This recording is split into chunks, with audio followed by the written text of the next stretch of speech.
Hello बच्चों, welcome to my channel. आज मैं दूसरा वीडियो लेके आया हूँ, जहाँ हम केमिकल इक्वेशंस को बैलेंस करना सीखेंगे और पिछले क्लास के टॉपिक से रिलेटेड कुछ एमसीक्यू क्वेश्चंस भी सॉल्व करेंगे। तो चलिए स्टार्ट करते हैं। पहला क्वेश्चन है, potassium chlorate is decomposed to form potassium chloride and oxygen. ये जो ऊपर में आपका लिखा हुआ है, इसको हम लोग बोलते हैं वर्ड इक्वेशन और उसी को इसमें हम लिखे हैं, इसको हम लोग बोलते हैं केमिकल इक्वेशन। तो वर्ड इक्वेशन में इससे हम केमिकल इक्वेशन को कैसे रिप्रेजेंट करेंगे? तो देखिए मैंने यहाँ पे रिप्रेजेंट किया हुआ है। ये जो ऊपर का है उसको हम लोग बोलेंगे वर्ड इक्वेशन और नीचे का है वो एक आपका केमिकल इक्वेशन है। तो सबसे पहले क्या होता है कि अगर आपको डायरेक्टली केमिकल इक्वेशन दिया रहे तो आपके लिए ईज़ी होता है कि आप उसको देख के ईज़िली बैलेंस कर सकते हैं। बट अगर आपको केमिकल इक्वेशंस ना दिया रहे, अगर आपको वो सिर्फ़ वर्ड इक्वेशन में रहे तो आप कैसे बैलेंस करेंगे? तो उसके लिए क्या होगा कि उसके लिए आपको फ़ॉर्मूला जानना ज़रूरी है। जैसे पोटेशियम क्लोराइड, अगर आप पोटेशियम क्लोराइड का फ़ॉर्मूला जानेंगे ही नहीं, तो आप इक्वेशन उसको आप केमिकल इक्वेशन में कन्वर्ट नहीं कर पाएँगे। ओके? तो सबसे पहले जानना ज़रूरी है कि एक केमिकल इक्वेशन में जो फ़ॉर्मूला होता है, वो फ़ॉर्मूला को हम लोग कैसे जानें? तो उसके लिए क्या होगा कि उसके लिए आप लोग क्लास 9 में पढ़े थे कि कैसे हम लोग फ़ॉर्मूला को बनाते हैं। तो इससे रिलेटेड मैं एक अलग से वीडियो बनाऊँगा। बट चलिए आज हम लोग स्टार्ट करते हैं कि कैसे हम लोग इस टाइप का इक्वेशंस को बैलेंस करेंगे। क्योंकि आप लोग ये जानते हैं, मैंने पिछली क्लास में बताया था कि एक केमिकल इक्वेशन का बैलेंस करना ज़रूरी है। क्यों ज़रूरी है? ताकि वो law of conservation of mass को फ़ॉलो करे।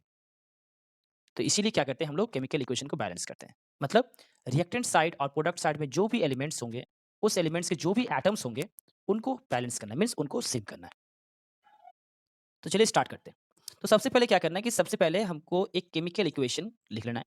उसके बाद आप एक टेबल बना लीजिए, जहाँ पे लिखिए एलिमेंट, ई मतलब एलिमेंट, आर मतलब रिएक्टेंट और पी मतलब प्रोडक्ट। देखिए एलिमेंट कौन-कौन से एलिमेंट है? पोटेशियम है, क्लोरीन है और ऑक्सीजन है। कितने पोटेशियम है रिएक्टेंट में? 1 पोटेशियम। कितने क्लोरीन है रिएक्टेंट में? 1 क्लोरीन है। और कितने ऑक्सीजन है? 3 ऑक्सीजन है। प्रोडक्ट साइड में मतलब इस साइड में, इधर कितने हैं? 1 क्लोरीन है और कितने ऑक्सीजन है? 2 ऑक्सीजन है। तो आप यहाँ पे ये देख सकते हैं कि पोटेशियम और क्लोरीन का नंबर जो है दोनों तरफ सेम है। लेकिन ऑक्सीजन का नंबर जो है आपका सेम नहीं है। ऑक्सीजन का नंबर आपका सेम नहीं है। तो इसका मतलब क्या हुआ कि मुझे ऑक्सीजन को सबसे पहले बैलेंस करना है। ओके? तो मुझे ऑक्सीजन को सबसे पहले बैलेंस करना है। तो चलिए ऑक्सीजन को सबसे पहले हम लोग बैलेंस करते हैं। तो देखिए इस साइड में कितने ऑक्सीजन है? जो रिएक्टेंट साइड है, इधर कितने ऑक्सीजन है? 3 ऑक्सीजन है और जो प्रोडक्ट साइड है, उधर कितना ऑक्सीजन है? 2 ऑक्सीजन। तो मैं अगर रिएक्टेंट साइड में 2 मल्टीप्लाई कर दूँ और प्रोडक्ट साइड में 3 मल्टीप्लाई कर दूँ, तो देखिए दोनों तरफ में क्या हो जा रहा है? दोनों तरफ में मेरा इक्वल आ जा रहा है। इधर भी 6 आ जा रहा है, इधर भी आपका 6 आ जा रहा है। क्योंकि मुझे ऑक्सीजन को बैलेंस करना है, ऑक्सीजन के नंबर को सेम करना है। तो चलिए अब देखते हैं कि जब हम ऑक्सीजन को बैलेंस कर दिए, तो क्या सारे एलिमेंट्स अब बैलेंस्ड है या फिर ऑक्सीजन को बैलेंस करने के बाद कुछ एलिमेंट्स अनबैलेंस हो चुके हैं? तो चलिए फिर से हम लोग एक टेबल बनाते हैं। फिर सेम लिखना है, एलिमेंट्स, रिएक्टेंट्स, प्रोडक्ट्स। एलिमेंट्स क्या-क्या है आपका? Potassium, chlorine, oxygen. पोटेशियम कितना है रिएक्टेंट में? अब देखिए कितना पोटेशियम है? 2 पोटेशियम, तो 2 लिख देते हैं यहाँ पे। कितने क्लोरीन है? 2 क्लोरीन और ऑक्सीजन कितना है आपका? 6 ऑक्सीजन हो गया। प्रोडक्ट में देखिए, पोटेशियम कितना है? 1 है और क्लोरीन कितना है? 1 है। लेकिन ऑक्सीजन का नंबर क्या है? सेम है। तो जो पहला वाला टेबल है, आप उसमें ये देख सकते हैं कि पहले पोटेशियम और क्लोरीन का नंबर जो था, वो आपका सेम था। लेकिन जैसे ही हमने ऑक्सीजन को बैलेंस किया, अब पोटेशियम और क्लोरीन का जो नंबर है, वो डिफरेंट हो गया। तो इसका मतलब क्या हुआ कि ऑक्सीजन को बैलेंस करने के बाद हमें अब पोटेशियम और क्लोरीन को भी बैलेंस करना है। तो आप बताइए कि पोटेशियम और क्लोरीन में से कौन-सा मेटल है? तो क्या हम लोग क्या जानते हैं कि पोटेशियम मेटल है। तो मैंने पिछले क्लास में ये भी बताया था कि सबसे पहले मुझे मेटल को बैलेंस करना है। तो मुझे यहाँ पे पोटेशियम को सबसे पहले बैलेंस करना है। तो देखिए रिएक्टेंट में कितने पोटेशियम है? 2। तो मैं अगर प्रोडक्ट में 2 से मल्टीप्लाई कर दूँ, तब तो आपका ये रिएक्टेंट और प्रोडक्ट दोनों सेम हो जाएगा। तो चलिए मैंने प्रोडक्ट में 2 से मल्टीप्लाई कर दिया। जब मैंने प्रोडक्ट में 2 से मल्टीप्लाई कर दिया, तो देखिए पोटेशियम कितना हो गया 2 और जो 2 से मल्टीप्लाई करने के बाद क्लोरीन भी कितना हो गया? क्लोरीन भी देखिए मेरा 2 हो गया। 2 हो गया। मेरा क्लोरीन भी कितना हो गया? 2 हो गया। तो अब देखिए कि पोटेशियम रिएक्टेंट में 2, प्रोडक्ट में भी 2, क्लोरीन में भी जो रिएक्टेंट में 2, क्लोरीन प्रोडक्ट में भी 2, ऑक्सीजन रिएक्टेंट में 6 और आपका प्रोडक्ट में भी 6। इसका मतलब क्या हुआ कि ये जो पूरा जो रिएक्शन है, अब मेरा बैलेंस हो चुका है।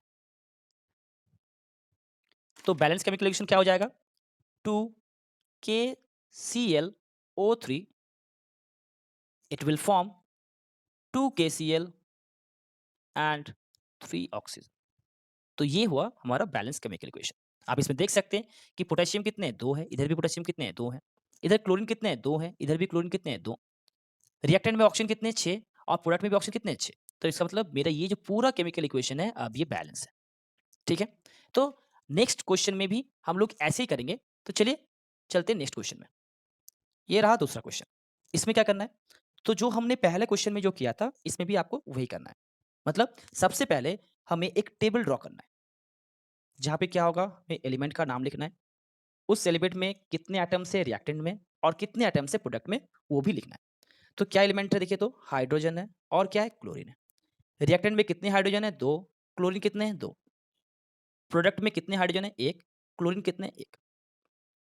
तो आप देख सकते हैं कि रिएक्टेंट में हाइड्रोजन 2 है और प्रोडक्ट में 1 है, और क्लोरीन भी रिएक्टेंट में 2 है और प्रोडक्ट में 1 है।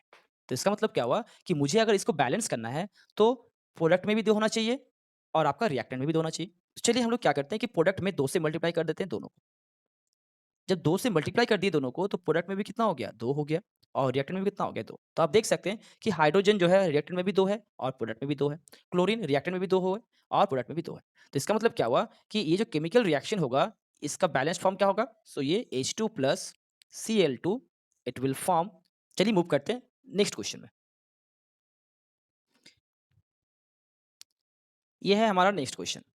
देखिए यहाँ पे भी आपका वर्ड इक्वेशन और केमिकल इक्वेशन के फॉर्म पे लिखा हुआ है। क्या है कि बेरियम क्लोराइड जब रिएक्ट करेगा एल्यूमिनियम सल्फेट के साथ, तो क्या बनाएगा, बेरियम सल्फेट बनाएगा और एल्यूमिनियम क्लोराइड बनाएगा। ठीक है? लेकिन देखिए ये रिएक्शन हमारा बैलेंस नहीं है, तो हमें क्या करना है, इस रिएक्शन को बैलेंस करना है।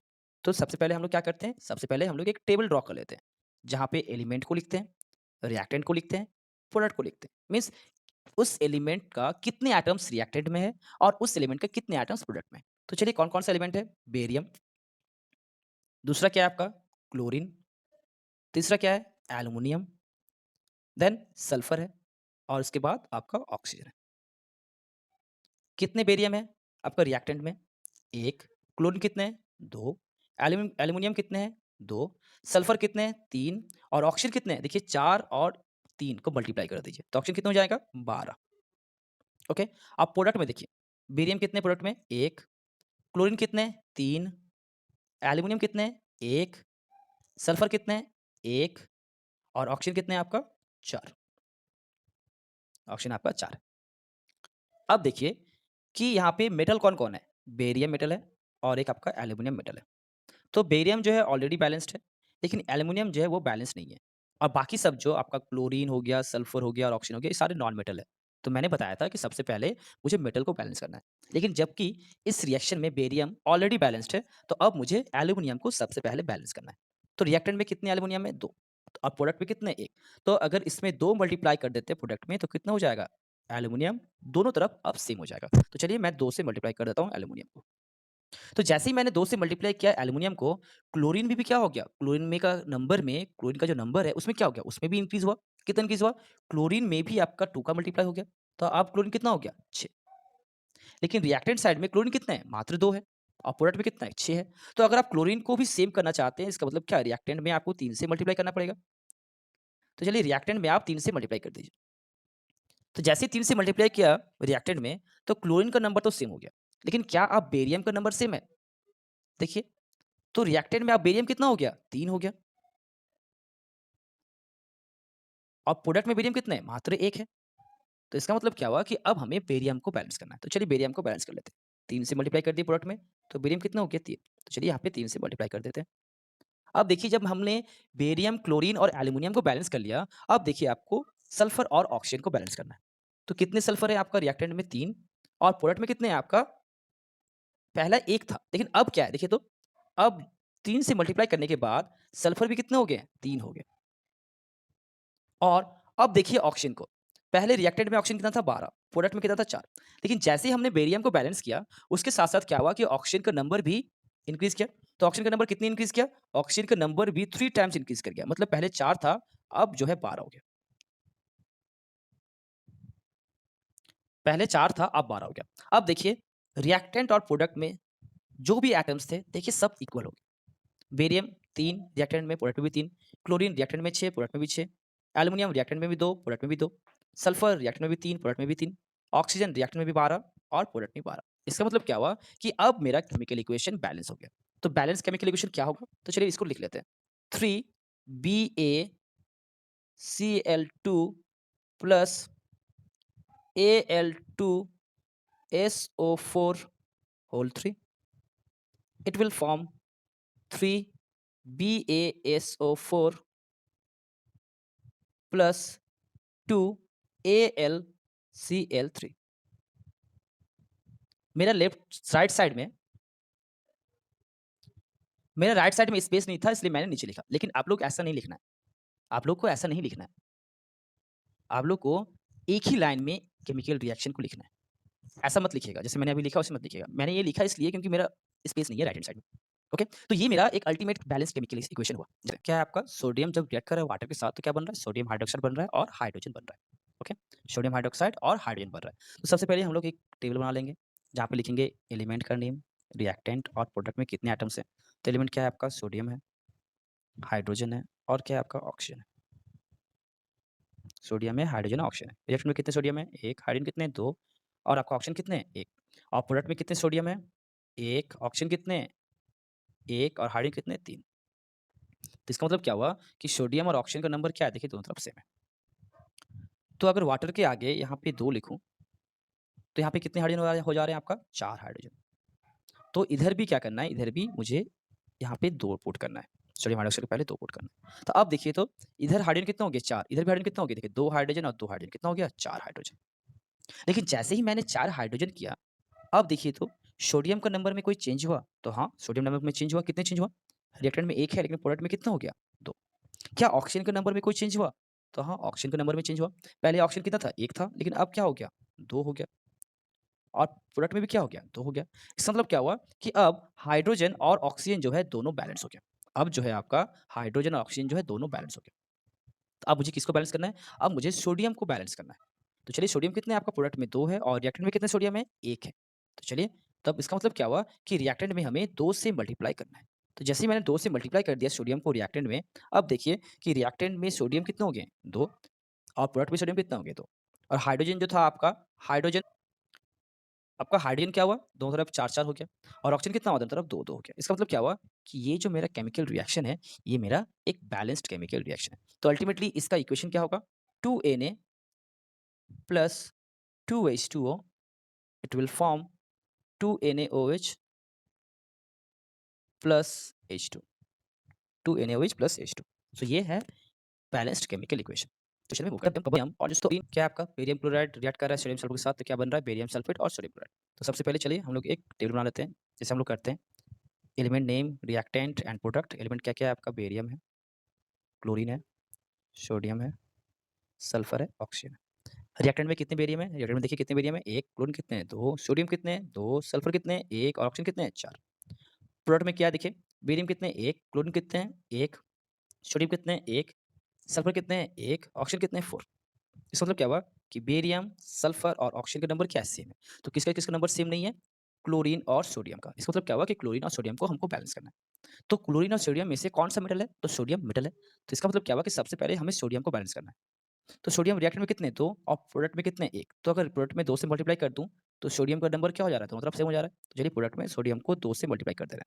2 से मल्टीप्लाई करने के बाद अब क्या हो रहा है कि देखिए प्रोडक्ट में सोडियम कितना हो गया? 2। लेकिन जैसे ही मैंने 2 से मल्टीप्लाई किया, तो अब क्या हो गया? क्लोरीन भी तो 2 हो गया। तो क्लोरीन भी क्या हो गया आपका? क्लोरीन भी 2 हो गया।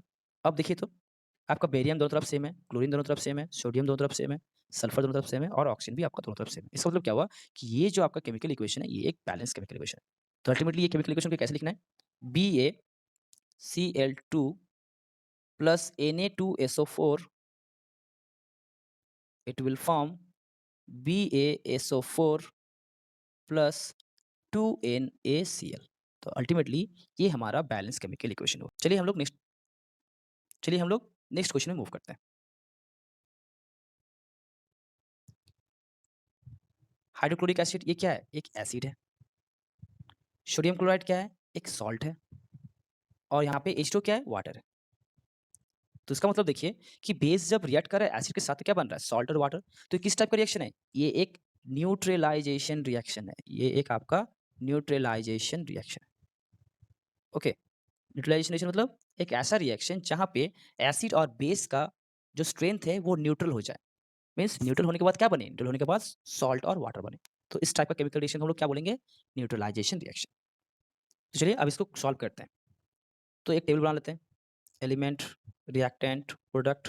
एलिमेंट का नाम लिख लेते हैं sodium, oxygen, hydrogen, chlorine. Reactant में कितने सोडियम है? 1। ऑक्सीजन कितने? 1। हाइड्रोजन कितने? 2। क्लोरीन कितने? 1।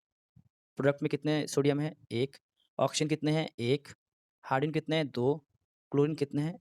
1। देखिए तो क्या ये रिएक्शन बैलेंस्ड है या फिर इसको बैलेंस करना है? तो देखिए सोडियम दोनों तरफ सेम है, ऑक्सीजन भी दोनों तरफ सेम है, हाइड्रोजन भी क्या है? दोनों तरफ सेम है और क्लोरीन भी क्या है? दोनों तरफ सेम है। तो इसका मतलब क्या हुआ कि ये जो केमिकल इक्वेशन है ये ऑलरेडी बैलेंस्ड है। तो इसका मतलब ये केमिकल इक्वेशन को बैलेंस करने का ज़रूरत नहीं है।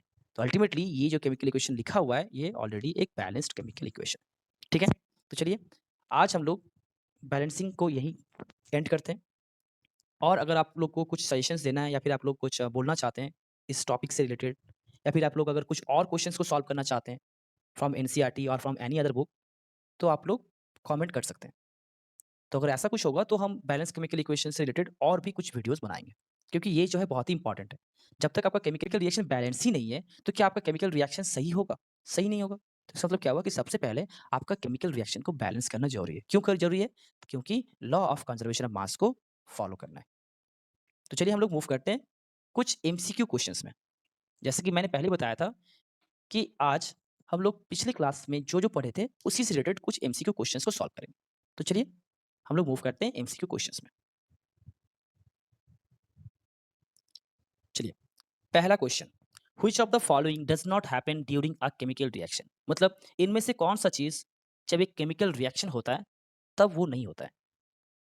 पहला देखिए तो breaking and formation of bond. तो हम लोग क्या जानते हैं कि एक केमिकल रिएक्शन में ब्रेकिंग और फॉर्मेशन ऑफ बॉन्ड ये होता है मतलब बॉन्ड टूटता है और नया बॉन्ड बनता है। इसीलिए ना कि आपका स्टेट का चेंज होता है, आपका कलर का चेंज होता है। क्यों? क्योंकि बॉन्ड ब्रेक करता है और नया-नया बॉन्ड फॉर्म करता है। इसलिए क्या हो रहा है कि आपका जो रिएक्टेंट और प्रोडक्ट में जो डिफरेंस है, आप इसको ईज़िली देख सकते हैं।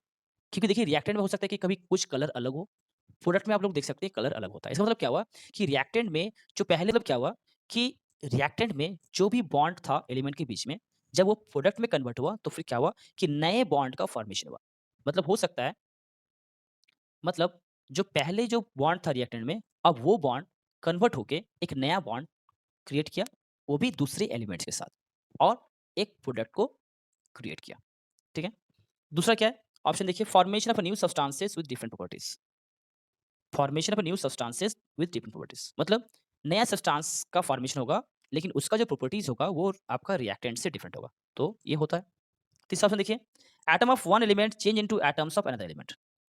तीसरा ऑप्शन जो है ये बोला जा रहा है कि एक एलिमेंट का जो एटम्स है, तो वो जैसे ही रिएक्ट करेगा किसी दूसरे के साथ, तो जो प्रोडक्ट बनेगा उसमें क्या होगा, उस एटम जो है दूसरे एलिमेंट में कन्वर्ट हो जाएगा।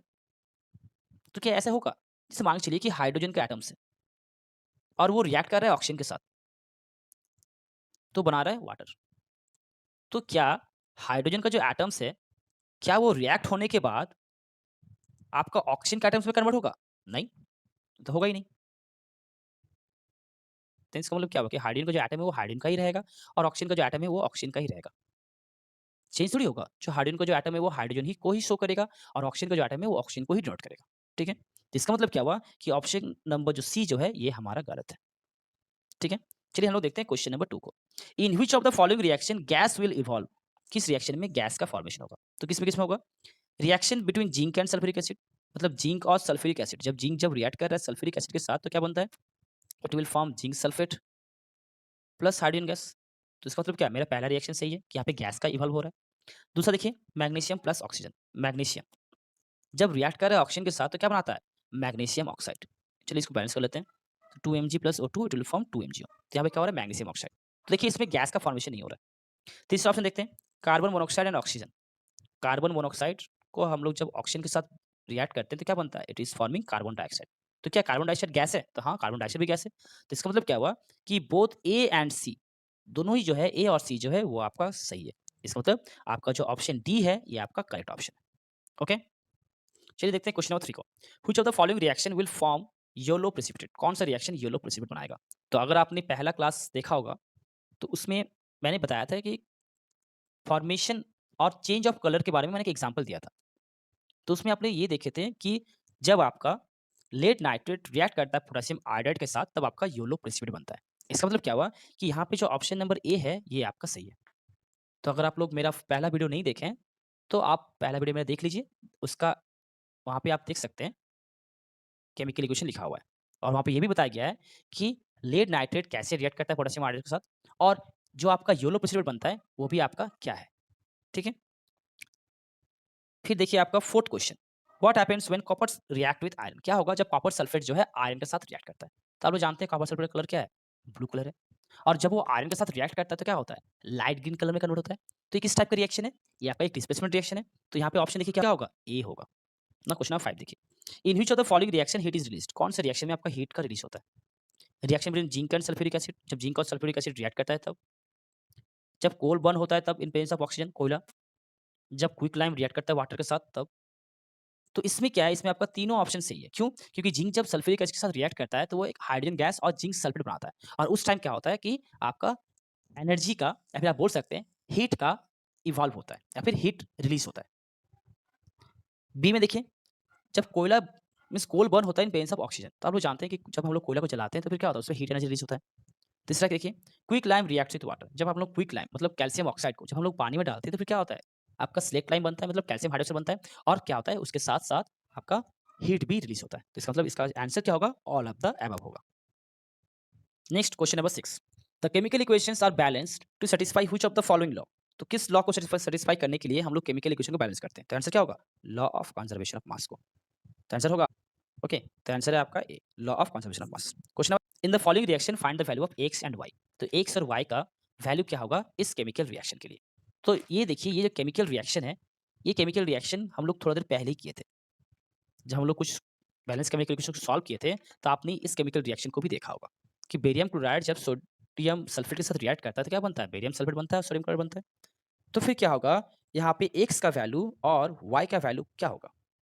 तो यहाँ पे देख सकते हैं आप, y का वैल्यू हो जाएगा 2 और x का वैल्यू क्या हो जाएगा आपका 1। मतलब आंसर क्या होगा? आंसर नंबर बी होगा। जैसे BaCl2 रिएक्ट करेगा सोडियम सल्फेट के साथ, तो क्या बनाएगा? ये बनाएगा आपका BaSO4, मतलब बेरियम सल्फेट बनाएगा, और 2NaCl बनाएगा। तो इसलिए क्या हुआ यहाँ पे, y का वैल्यू हो गया 2, और देखिए बेरियम के आगे कुछ नहीं है, मतलब क्या 1, तो x का वैल्यू 1 और आपका y का वैल्यू 2। नेक्स्ट देखिए question number 8, in the following reaction find the value of x y and z. इस रिएक्शन में आपका एक्स का, वाई का और जेड का वैल्यू क्या होगा? तो ये क्या है, ये कौन सा रिएक्शन है? ये एक येलो प्रेसिपिटेट का रिएक्शन है, जहाँ पे एक येलो प्रेसिपिटेट फॉर्म होता है, ठीक है? जहाँ पे PbI2 क्या है, PbI2 ही जो है आपका ये येलो प्रेसिपिटेट है। Okay, it is yellow precipitate. तो इसमें क्या होगा, इसमें आपका एक्स का वैल्यू हो जाएगा 1, वाई का वैल्यू हो जाएगा 2, और आपका जेड का भी वैल्यू हो जाएगा 2, ठीक है? तो एक्स का वैल्यू हो जाएगा 1, y का वैल्यू हो जाएगा 2 और z का वैल्यू हो जाएगा आपका 2। तो इसमें पहला ऑप्शन जो है ये हमारा सही है। तो इसका रिएक्शन कैसे होगा? PbNO3 whole 2 plus 2Ki, it will form PbI2 plus 2KNO3।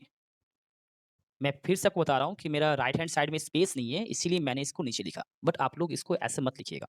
कोई भी केमिकल रिएक्शन को आप लोग ऐसे नहीं लिखना है। आपको एक ही लाइन में केमिकल रिएक्शन लिखना है। तो देख सकते हैं आप यहाँ पे रिएक्टेंट साइड और प्रोडक्ट साइड क्या है, आपका बैलेंस है। तो इसका मतलब क्या हुआ कि एक्स का वैल्यू हो जाएगा 1, वाई का वैल्यू हो जाएगा 2 और आपका जेड का वैल्यू हो जाएगा 2। ओके? चलिए हम लोग देखते हैं क्वेश्चन नंबर 9 को। देखिए क्वेश्चन नंबर 9 में क्या लिखा हुआ है, x Fe plus y H2O, it will form Fe3O4 plus z H2। मतलब हमें एक्स, वाई और जेड का वैल्यू को फाइंड करना है। तो इस टाइप ऑफ केमिकल रिएक्शंस को सॉल्व करने के लिए सबसे पहले क्या करना पड़ता है, बैलेंस करना पड़ता है। क्योंकि बैलेंस के बाद ही आपको पता चलेगा कि एक्स, वाई और जेड का वैल्यू क्या होगा। ओके, तो यहाँ पे क्या होगा, यहाँ पे एक्स का वैल्यू हो जाएगा 3, वाई का वैल्यू हो जाएगा 4 और जेड का वैल्यू हो जाएगा 4। तो यहाँ पे ऑप्शन क्या हो जाएगा आपका, ऑप्शन होगा बी। कैसे? देखिए 3Fe plus 4H2O, it will form Fe3O4 plus 4H2। अब आप देख सकते हैं कि रिएक्टेंट साइड और प्रोडक्ट साइड में क्या है, आपका एटम्स जो हैं वो सेम है। तो इसका मतलब क्या होगा? x का वैल्यू 3 होगा, y का वैल्यू 4 होगा और z का वैल्यू भी 4 होगा। ठीक है? चलिए हम लोग मूव करते हैं नेक्स्ट क्वेश्चन में, question number 10। Which of the following reaction is balanced? कौन सा रिएक्शन जो है आपका बैलेंस्ड है? ओके? तो इसके लिए भी आपको देखना है कि नंबर ऑफ एटम्स जो हैं, क्या वो दोनों तरफ सेम है? मतलब दोनों तरफ मतलब रिएक्टेंट साइड और प्रोडक्ट साइड में क्या वो सेम है? तो जिसका एटम्स रिएक्टेंट साइड और प्रोडक्ट साइड में सेम होगा, वही आपका बैलेंस्ड होगा। तो चलिए देखते हैं कौन-सा बैलेंस्ड है। तो क्वेश्चन नंबर 10 का आप देख सकते हैं कि यहाँ पे ऑप्शन ए और ऑप्शन सी दोनों ही सेम है। ठीक है? तो इसका आपका क्या हो जाएगा? Option number D. इसका आंसर होगा आपका ऑप्शन नंबर डी। लेकिन देखिए यहाँ पे ऑप्शन में थोड़ा-सा गलत हो चुका है, तो इसको आप ठीक कर लीजिए। So it will be both A and C. Okay? It will be both A and C. यहाँ पे जो आपका बी लिखा हुआ है, वहाँ पे आप सी कर लीजिए। So it will be both A and C. Okay? तो अगर आपको मेरा वीडियो अच्छा लगा हो, तो लाइक और सब्सक्राइब करना मत भूलिएगा। और अगर आपको कुछ कमेंट्स करना है इस वीडियो से रिलेटेड या फिर मैंने जो पहला वीडियो बनाया था, तो आप कमेंट सेक्शन में कमेंट कर सकते हैं। अगर आपको इस टाइप का वीडियो अच्छा लगता है, तो प्लीज़ लाइक कीजिए। और अगर आपको बैलेंस केमिकल इक्वेशंस से रिलेटेड कोई भी प्रॉब्लम है, तो आप कमेंट्स करके बता सकते हैं। तो फिर क्या होगा कि मैं इससे रिलेटेड कुछ और वीडियोज़ लाऊँगा। तो चलिए, आज हम यहीं समाप्त करते हैं। Bye, take care.